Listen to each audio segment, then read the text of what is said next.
Cette vidéo vous est proposée par Pritel, l'opérateur mobile 100% utile. Salut, c'est Marco de Top for Phone. On se retrouve aujourd'hui pour la vidéo de test du Wiko Y81, le mobile que vous voyez tout de suite devant vous et que je vous ai présenté il y a peu lors de la très traditionnelle et habituelle vidéo de déballage de cette boîte que vous voyez en haut à droite de l'image. Le Wiko Y81, c'est un mobile entrée de gamme. On peut même le qualifier de low cost puisqu'il est vendu moins de 100 euros. Son prix maximum conseillé, c'est 99 euros. D'ailleurs, je parle de prix. Vous le savez, il y a notre comparateur de prix pour faire la bonne affaire. Le lien sera en commentaire, en description et en annotation de cette vidéo. Le Wiko Y81, c'est le plus balèze des 3 Wiko Y de l'année 2020-2021. C'est le 81, donc qui est le plus costaud, le plus performant, le plus cher, mais on est toujours à moins de 100 euros. Il y a aussi le 51 et le 61. Alors, première partie de ce test, c'est le look. On va regarder ce à quoi ressemble ce téléphone et vous allez comprendre, c'est un design très plan-plan. On est sur un téléphone en arrondi, on est sur un téléphone qui a un design que l'on connaît déjà depuis de nombreuses années, pas d'originalité. Alors est-ce que c'est ce que l'on demande à ce téléphone? Non, pas du tout.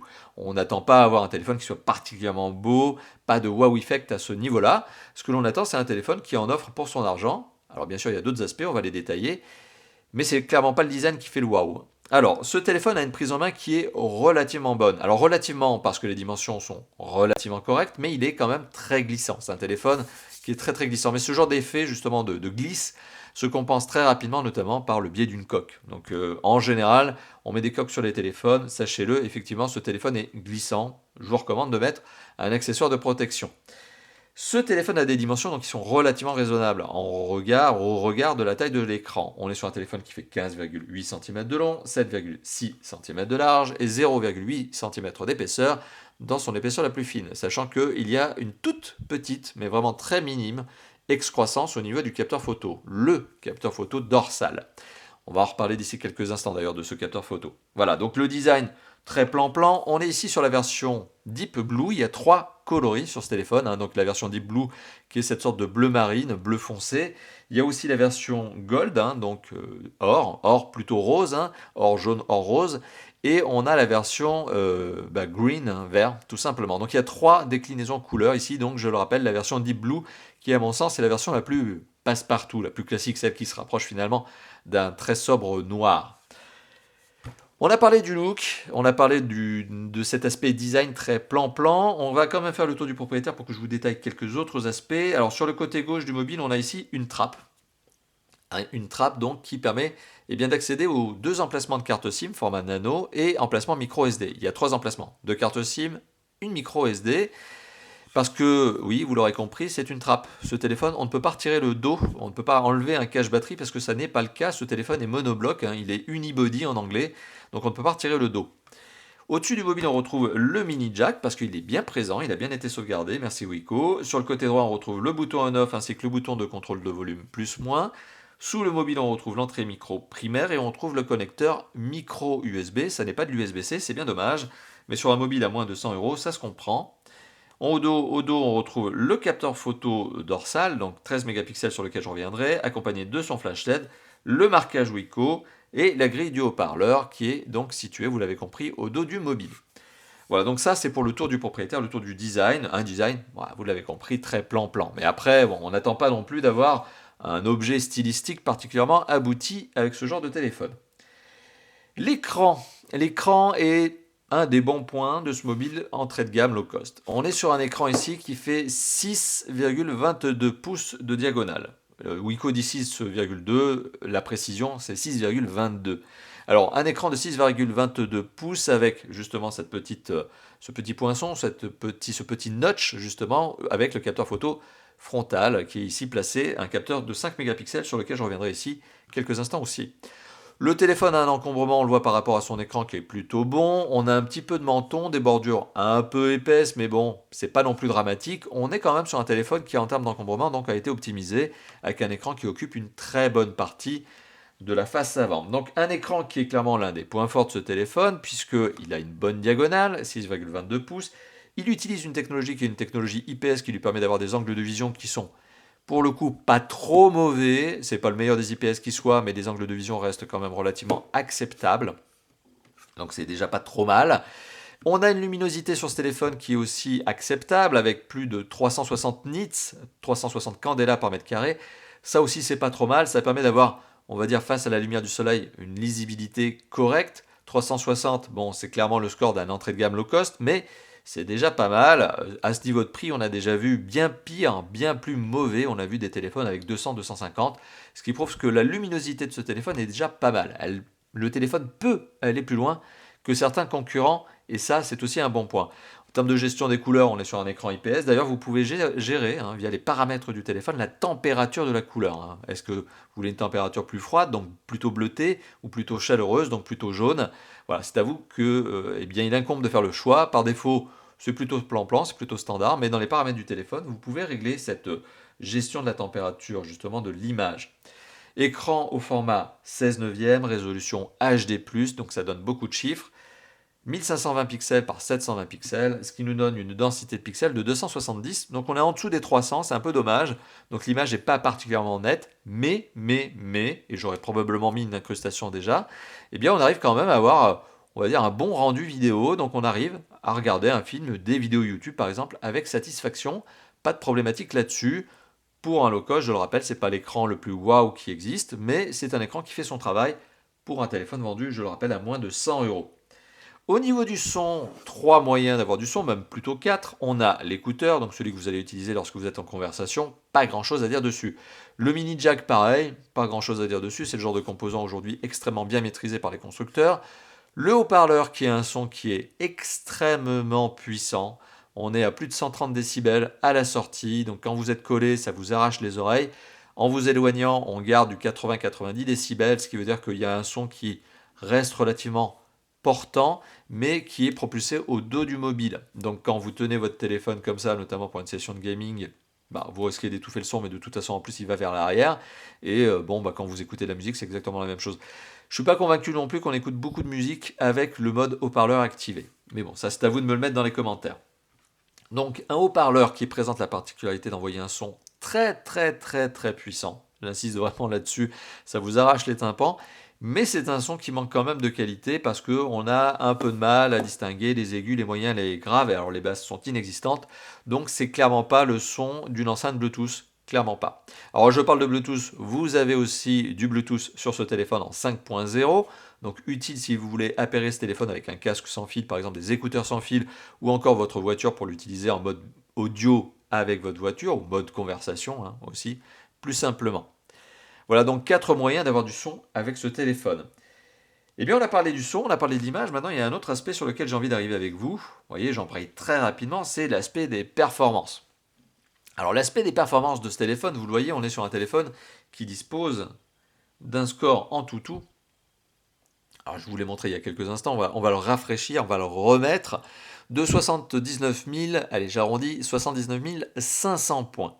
Alors c'est un score qui, forcément pas de mystère, est clairement celui d'un téléphone entrée de gamme low cost même, et c'est un score qui est fourni grâce à des composants. Alors vous voyez, on est bien sur ce Wiko, alors il s'appelle ici le WV680, mais le nom commercial c'est bien Y81. On est sur un processeur qui est un processeur Mediatek, au contraire d'autres Wiko Y qui sont des Spreadtrum, qui ne sont pas forcément très intéressants en termes de processeur. Là, on est sur un Mediatek qui fait bien son travail, on va dire, pour ce niveau de prix. C'est un MT, vous le voyez ici devant vos yeux, et je vais reprendre la référence exacte, c'est un MT6771D Helio A20, autre nom commercial de ce processeur. Et en processeur graphique, on a un Power VR ROG, que vous voyez ici, le GE8300.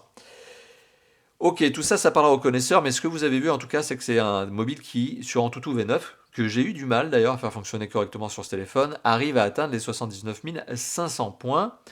Bon, c'est un mobile qui dispose, d'ailleurs je le dis tout de suite avant de l'oublier, qui dispose d'un niveau de mémoire vive que je vais vous donner tout de suite, je retrouve ma petite fiche, 2 Go, et ainsi aussi de 32 Go de mémoire de stockage. D'ailleurs sur les 32 Go de mémoire de stockage, 24,2 sont disponibles au premier démarrage, après les mises à jour, et je le rappelle, vous avez un emplacement micro SD. Alors, qu'est-ce que j'avais envie de vous dire sur les performances? Bon, c'est un score entrée de gamme, low cost, clairement pas de mystère. C'est un téléphone qui est capable de faire tourner des grosses applications, parce qu'aujourd'hui sur le Play Store, des grosses applications qui mettent les téléphones à la ramasse, il n'y en a pas vraiment. En fait, aujourd'hui, tous les smartphones, même low cost, arrivent à faire tourner les grosses applications. Mais là où vous allez sentir finalement le manque de performance par rapport à d'autres mobiles, notamment au même niveau de prix, eh bien c'est sur les gros jeux 3D. Alors on peut par exemple faire du PUBG mobile sur ce mobile de manière fluide, tout à fait fluide. Je mettrai une incrustation pour vous permettre de vous faire votre propre idée. Donc on peut jouer à du PUBG mobile de manière fluide, mais avec le niveau de qualité graphique au minimum. Donc ce qui veut dire que vraiment le téléphone est au maximum de ce qu'il peut donner, et même si ça reste fluide, niveau qualité graphique, bon forcément, c'est pas très très joli. Mais voilà, encore une fois de plus, il s'en sort, il fait le travail, le Wiko Y81. Donc niveau de performance faible, plus faible que certains concurrents, à peu près 30% plus faible que certains concurrents que je pourrais vous citer d'ici quelques instants. Malgré tout, le téléphone fait son travail, c'est déjà pas mal. Alors on a parlé des performances, maintenant on va parler de la connectivité. Alors pour illustrer mon propos, je vais juste lancer cette petite application, mais cette petite application ne va pas me permettre de vous donner tous les détails, alors bien évidemment je vous en donne d'autres. Ce téléphone est un double SIM format nano, vous l'avez compris, donc double emplacement de carte SIM que l'on retrouve sur le côté gauche du mobile. Pour y accéder, on est obligé d'utiliser une aiguille de ce genre que je vais vous montrer, ce genre de choses, et ce genre de choses, ben, vous avez de la chance, heureusement, c'est fourni avec le téléphone. Donc double emplacement de carte SIM, emplacement micro SD supplémentaire, donc il n'y a pas besoin de sacrifier la carte SIM numéro 2 pour mettre une micro SD, ça on apprécie, c'est une très très bonne idée, donc vous avez de la souplesse à ce niveau-là. Vous avez de la 4G sur ce téléphone, donc 4G LTE catégorie 4 pour être précis, donc ça parlera aux amateurs avisés, ce qui veut dire en fait que l'on peut envoyer de la donnée jusqu'à 150 mégabits seconde et en recevoir jusqu'à 50 mégabits seconde.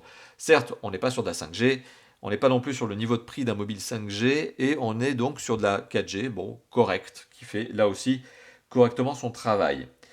En Wi-Fi, on a du BGL, on n'a pas la norme AC, mais c'est pas très grave non plus, pas à ce niveau de prix. On a du Bluetooth 5.0, ce qui est pas mal non plus, hein. Pour le coup, on peut facilement appairer ce téléphone avec finalement la majorité des accessoires au monde qui sont Bluetooth. C'est pas le téléphone qui va poser problème, c'est plutôt l'accessoire avec lequel vous voudriez l'appairer. Ça va très bien, ce mobile va très bien avec une voiture également, hein. Vous pouvez l'appairer avec le multimédia de votre véhicule, par exemple, entre autres. On a donc aussi une puce GPS, alors uniquement GPS, c'est-à-dire qu'elle n'utilise pas d'autres réseaux satellitaires, hein, c'est le réseau de satellite GPS, donc réseau de satellite américain. Fonction AGPS, donc c'est-à-dire les bornes Wi-Fi et les antennes cellulaires sont aussi utilisées pour accroître la précision et la rapidité de localisation, mais on n'a pas les autres réseaux que sont GLONASS, BDS, Galileo, QZSS, etc. Donc on est vraiment uniquement sur le réseau de satellite américain, mais ça suffit amplement, en tout cas pour ce mobile. On a du micro USB, fonction OTG sur le téléphone, c'est dommage, on aurait voulu avoir de l'USB-C, mais encore une fois de plus, c'est très rare de trouver de l'USB-C sur des mobiles entrée de gamme, voire même low cost. On a la micro SD jusqu'à 256 Go, je ne vous l'ai pas dit tout à l'heure, mais voilà, on peut mettre de la carte micro SD jusqu'à 256 Go de mémoire, c'est supporté par le téléphone, et aujourd'hui des cartes mémoire de 64 Go par exemple, ça vaut moins d'une vingtaine d'euros, donc c'est un bon moyen d'ajouter de la mémoire supplémentaire sur ce genre de téléphone, sur ce téléphone. Voilà, donc en termes de connectivité, on est pas mal. On est même pas mal aussi sur un autre aspect, le DAS, le débit d'absorption spécifique, hein. C'est la capacité que le téléphone a à émettre des ondes, hein, en utilisation cellulaire. Eh bien, le DAS de ce téléphone est plutôt bon, hein. C'est-à-dire que Wiko ne nous avait pas habitué à avoir des scores particulièrement intéressants sur des mobiles entrée de gamme low cost. Eh bien, on est ici sur un téléphone qui a 0,562 watts par kilo à la tête. C'est un bon niveau de DAS. On est ici sur un téléphone qui a une bonne accroche réseau et qui en plus ne vous en balance pas, en tout cas plein la tête au niveau du DAS. Voilà, donc il fait partie des bons élèves de la catégorie à ce niveau-là. Alors il y a d'autres aspects que je n'ai pas encore couverts en parlant de connectivité, ce sont les capteurs. Alors un capteur que vous n'avez pas sur ce mobile, c'est le capteur d'empreinte. Donc vous ne pouvez pas déverrouiller votre téléphone avec une empreinte digitale parce que ce téléphone ne dispose pas du capteur en question. Par contre, vous avez le mode reconnaissance faciale. Mais le mode reconnaissance faciale, en cette époque où on a des masques, bah, il marche pas. Donc bon, voilà. Donc on est sur une fonction de déverrouillage aujourd'hui. Bah, vous n'avez pas le capteur d'empreinte digitale, donc bah, le déverrouillage, vous allez le faire avec un code, hein, tout simplement, on va dire à l'ancienne. Vous avez d'autres capteurs, vous avez notamment du capteur de luminosité, du capteur de proximité, de l'accéléromètre, vous avez de la boussole, bonne nouvelle, parce que parfois sur des mobiles à moins de 100 euros, eh bien la boussole, elle n'est pas là, bah, là pour le coup, elle est présente, mais vous n'avez pas de gyroscope. Donc c'est-à-dire que pour la réalité augmentée, réalité virtuelle, vous laissez tomber. De toute façon, l'écran n'est pas vraiment fait pour ça. Donc d'un autre côté, c'est pas très étonnant qu'on n'ait pas de gyroscope. C'est à peine pénalisant, on va dire, pour les jeux 3D, type réalité augmentée, type Pokémon Go par exemple. Alors d'ailleurs, Pokémon Go, qui va me permettre de faire une petite transition d'ici quelques petits instants sur notamment le système d'exploitation. Alors on a parlé connectivité, le système d'exploitation. Bon, les amateurs avisés l'ont reconnu, bien évidemment, on est sur de l'Android. Et alors on est sur l'Android quoi? Eh bien on est sur l'Android 10, mais pas n'importe quelle version d'Android 10. Alors je vais vous montrer ça, donc on est bien sur le Wiko Y81, on le voit ici, hein, c'est écrit, donc Wiko Y81, et on est bien effectivement sur un téléphone qui est doté d'Android 10. D'ailleurs on va le voir tout de suite, je vais lancer le petit widget, hop, voilà, donc on est bien sur le Android 10, mais pas n'importe quelle version, puisqu'on est sur la version Go Edition. Alors la version Go Edition de Android 10, c'est la version qui est censée être la plus légère, la plus light, la moins gourmande. Et c'est vrai, effectivement, c'est une version qui permet d'alléger au maximum la gourmandise du système d'exploitation, voire même des applications natives sur le téléphone. Parce que le téléphone, vous l'avez compris, n'a pas des performances de dingue. Donc forcément, mieux vaut le laisser tranquille pour faire tourner les applications et les jeux en lui en demandant moins avec le système d'exploitation. Donc c'est le but de Go Edition. Et Go Edition marche très très bien. Alors qu'est-ce que ça suppose? Vous avez un système d'exploitation qui est très épuré. Et vous avez un système d'exploitation avec des applications qui sont en fait des applications, on va dire Go. Voilà, donc d'ailleurs c'est comme ça qu'elles s'appellent, hein. On retrouve notamment pas mal d'applications Go, hein. La galerie version Go, l'appareil photo est version Go, vous avez Google Go, voilà, vous avez pas mal d'applications qui sont version Go, version One, qui permettent notamment d'être des applications moins gourmandes. Ça, c'est les applications du pack Google de base, qui sont d'ailleurs installées par défaut dans le téléphone, que vous pouvez retirer, mais bon, qui n'ont pas beaucoup de pénibilité à ce niveau-là. Alors je dis que vous pouvez retirer, d'ailleurs ça me permet de faire une autre transition dans la transition. Wiko a pris cette habitude depuis plusieurs années déjà, notamment sur la gamme Y, de placer systématiquement lors de votre installation, donc lors du premier démarrage, des panneaux d'invitation, de suggestion pour l'installation d'applications partenaires. Alors, moi personnellement, c'est pas le genre de truc qui me plaît parce que j'ai pas besoin qu'on me suggère des applications, encore moins au niveau de l'installation. Surtout que certaines sont précochées, donc il faut les décocher pour pouvoir passer cette phase de conseil, on va dire, de recommandation d'application. Voilà, et vous vous retrouvez quand même avec une bonne série de panneaux, hein, qui vous proposent peut-être une vingtaine, voire même une trentaine d'applications que vous pouvez retrouver tout simplement vous-même dans le Play Store. Mais on comprend, ce sont des applications partenaires. Wiko fait des deals partenaires, ok, c'est un moyen aussi pour Wiko de gagner un petit peu plus de sous en proposant des applications qui vont potentiellement sponsoriser la marque, sponsoriser votre achat. À la rigueur, ça se comprend, c'est pas non plus catastrophique, mais c'est un peu agaçant. Et vous avez, alors justement, pour revenir sur le sujet, vous avez notamment Facebook qui est installé par défaut sur ce téléphone, mais on est sur la version light de Facebook. C'est en fait, en gros, la version web de Facebook, hein, c'est pas la version applicative. Et on a d'autres petites applications qui sont installées par Wiko. Alors Wiko a installé une application qui s'appelle Support, au cas où vous auriez besoin justement d'un support avec votre téléphone, pourquoi pas, même d'usage, sont plutôt réactifs, hein, sur les sollicitations, notamment la marque Wiko répond plutôt bien avec son service client, c'est déjà une bonne nouvelle. Vous avez aussi le mode Smart Assist, enfin en tout cas l'application Smart Assist, qui ne sert pas à grand chose, si ce n'est par exemple à vider la RAM et la ROM, pourquoi pas. Bon, c'est une application qu'on a vue sur Wiko, sur les mobiles Wiko depuis déjà plusieurs années. On retrouve aussi une nouvelle application, hein, qui est Wiko Health, donc Wiko Santé en gros, qui vous permet d'avoir un coach sportif, utile si vous voulez appairer votre téléphone avec un bracelet connecté, une montre connectée. Et vous avez aussi ce fameux mode que l'on connaît déjà chez Wiko depuis déjà aussi plusieurs années, qui s'appelle on va le revoir ici, Simple Mode, pardon. Simple Mode, pas Smart Mode, mais Simple Mode, et qui permet d'avoir un mode simplifié de l'affichage. Voilà, le genre de mode, par exemple, que vous pourriez activer par défaut pour une personne qui est primo-accédante sur un smartphone et qui n'a pas envie de se prendre la tête à savoir où aller avec des tonnes d'applications. Voilà, là, ça transforme vraiment le téléphone dans l'usage le plus simplifié, mais vous l'avez compris, vous pouvez retourner très facilement au mode classique. Voilà, donc c'est pas vraiment le problème. Et vous pouvez basculer d'un mode à l'autre très facilement. Voilà, donc ça c'est pour la partie, on va dire, système d'exploitation. Donc un système dans sa version allégée, Go Edition, la version Android 10, donc très bon système, complet, performant, mature, avec le Play Store qui vous permet d'installer finalement ce que vous avez envie comme application et comme jeu supplémentaire, sachant que je parle de jeu, vous pouvez aller jusqu'à des PUBG mobiles de façon fluide, mais petite qualité graphique. Et en termes d'application, vous pouvez tout installer, il n'y a pas de problème là-dessus. On a fait le tour du système d'exploitation, maintenant on va arriver à un autre aspect. On va arriver notamment à deux autres aspects avant d'arriver à la conclusion de cette vidéo. Alors les deux autres aspects sont notamment la qualité photo et puis l'autonomie. Alors la qualité photo, on a sur ce téléphone un téléphone avec un capteur photo dorsal 13 mégapixels. Alors le capteur photo dorsal 13 mégapixels dispose d'un autofocus, ce qui veut dire qu'il va faire lui-même la mise au point et chercher à avoir la bonne netteté sur le bon sujet que vous prenez en photo. Alors la gestion de l'effet bokeh est principalement logicielle, il n'y a pas de deuxième capteur pour aider justement la partie logicielle du téléphone à mieux s'en sortir. Reste que pour un 13 mégapixels sur un téléphone low cost, je vous le dis honnêtement, j'ai été surpris. Voilà, j'ai été surpris parce que je m'attendais en fait à un très mauvais résultat et la qualité photo de ce 13 mégapixels dorsal sur ce Wiko Y81, eh ben, ça tient la route. Pour un téléphone à moins de 100 euros, il faut vraiment rapporter les choses au prix. Mais pour un téléphone à moins de 100 euros, bah, la qualité photo, elle est tout à fait correcte, quoi. Elle est digne, on va dire, c'est décent, quoi. C'est exploitable, voilà, ça donne une qualité photo tout à fait correcte. Voilà. La qualité photo frontale, alors, petite parenthèse supplémentaire sur l'autofocus, vous l'aurez remarqué, il n'est pas spécialement rapide. Il y a quand même une petite phase de réflexion pour avoir une mise au point, une bonne netteté. Après, globalement, ça marche bien. Alors, mode luminosité, alors faible lumière, c'est pas terrible. Le flash LED, on en voit très très fort, donc bon, c'est pas forcément un mode que je recommande quand on veut prendre de la bonne photo. Et puis la gestion des couleurs est pas trop mauvaise aussi, donc on n'est pas sur quelque chose de mauvais, vraiment une bonne qualité pour ce 13 mégapixels, assez bluffante d'ailleurs. Le 5 mégapixels frontal, c'est pareil.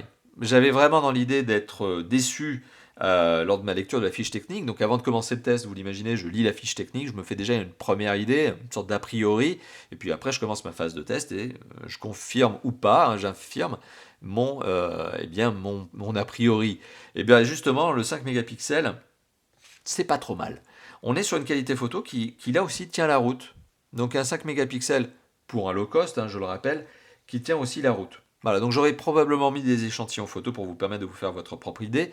Les échantillons photos sont en pleine résolution sur le site de Top 4 Fun. Comme ça, vous pouvez regarder les fichiers, on va dire, bruts, les fichiers natifs. Voilà, qualité photo tout à fait décente. Franchement, pas de critique fondamentale sur ce téléphone, sur cet aspect-là.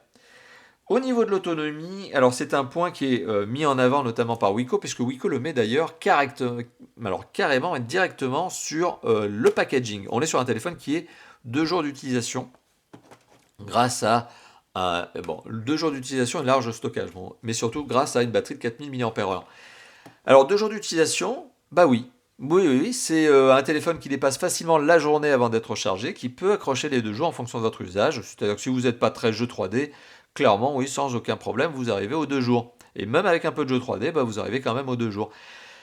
On est sur un téléphone qui a une bonne autonomie, alors une bonne autonomie qui est liée finalement à ce choix de composants raisonnables, c'est-à-dire que l'écran n'est pas particulièrement énergivore. Alors, ça aurait été un écran AMOLED, plus cher forcément, mais ça aurait été un écran AMOLED, il aurait été moins énergivore. Mais comme l'écran n'a pas une grosse capacité de luminosité, même si elle reste correcte pour un low cost, ça reste un bon élément de consommation énergétique.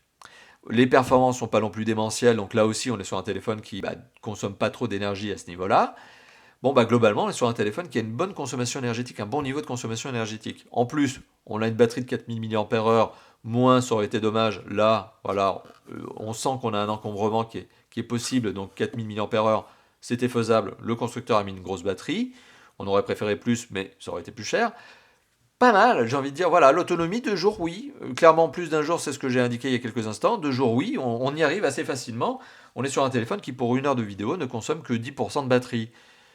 C'est un bon point, voilà, c'est un bon point de ce téléphone, donc l'autonomie, oui, clairement. Voilà, donc pas de grosses critiques et pas de critiques fondamentales non plus à ce niveau-là. Alors, il y a quand même un petit aspect qui est un petit peu agaçant, c'est que le fait que le téléphone n'est pas doté de la recharge rapide, alors forcément une batterie de 4000 mAh avec une recharge, on va dire, classique, c'est plusieurs heures de recharge, donc c'est là où c'est un peu piquant, c'est-à-dire que lorsque vous voulez recharger le téléphone, il faut s'y prendre un peu en avance pour prévoir le coup. Il faut mettre le téléphone à recharger la nuit, par exemple. Ou alors, il faut prendre avec vous une batterie externe quand vous êtes en déplacement. Si vous êtes un peu tête en l'air au niveau de vos recharges et que vous arrivez à la 3e journée d'utilisation. Voilà, c'est une petite habitude d'usage et c'est dommage effectivement pour l'absence de recharge rapide, mais ça se comprend encore une fois de plus. Et voilà, donc on arrive à la conclusion de cette vidéo, vous l'avez compris, une vidéo qui dure depuis plus d'une vingtaine de minutes. Comme d'habitude chez Top 4 Fun, on rentre dans le détail, je rentre dans le détail lors des vidéos, notamment vous le savez. Et qu'est-ce que j'ai envie de vous dire en conclusion de cette vidéo? Est-ce que le Wiko Y81 est un bon mobile ou un mauvais mobile? Eh bien, je trouve que pour son prix, ça reste un bon mobile. Voilà, j'avais ce sentiment, cet a priori, d'être déçu. Je sentais que le téléphone allait me poser quelques petites problématiques. Mais finalement, quand on ramène le téléphone à son prix, ça tient la route, ça tient clairement la route. Le seul aspect sur lequel il y a peut-être un petit moins, c'est quand même la performance. On est sur un téléphone qui est 30% moins performant que certains concurrents vendus à un prix aujourd'hui similaire.